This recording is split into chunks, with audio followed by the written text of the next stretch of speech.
Hi, I'm Alex doing Alex Things, and I just wanted to make a quick video about this router speed control that I picked up from Harbor Freight for use with my antique Eskimo fan.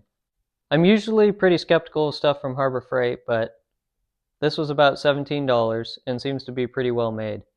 Now to use this, you just plug it straight into the wall. This is what you'll plug your fan into.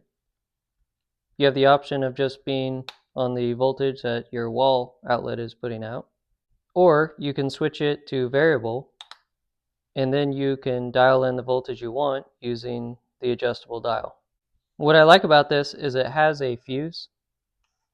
It comes with an 8 amp fuse. I switched mine out for a 1 amp fuse because this fan only pulls half an amp at full power, so it's just another added layer of safety.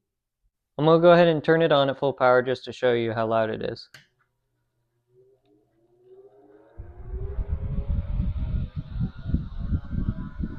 I don't know if you can hear that or if the mic cuts it out, but it's pretty loud, and it moves pretty fast when it oscillates, so I wanted to slow it down.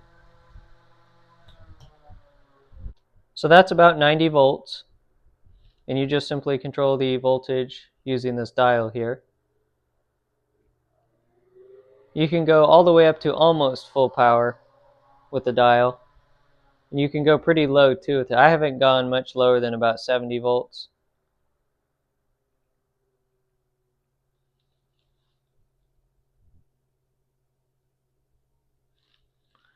But I prefer it at around 80 or 90. One thing to keep in mind with this is whatever voltage you're setting it at, make sure the fan can still start if there's a power failure. Because as I understand it, you do not want these motors to have current applied to it and the motor or the rotor sitting still. So you just test that by pulling the power and making sure that it'll still rotate when you apply power again.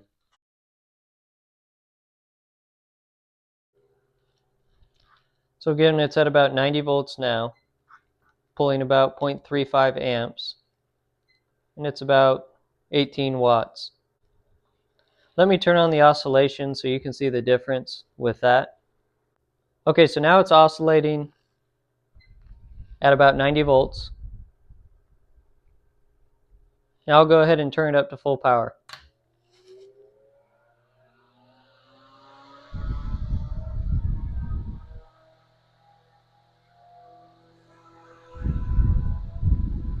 As you can see, it moves a lot faster. And it's a lot louder. Now one thing I did notice about this is this regulator seems to need a load in order to maintain voltage regulation. So if you turn the fan off, you can see how the voltage output climbed up to about 137 volts. So I'm pretty sure this needs to have a load in order for it to accurately regulate the voltage. So I'll turn it back on.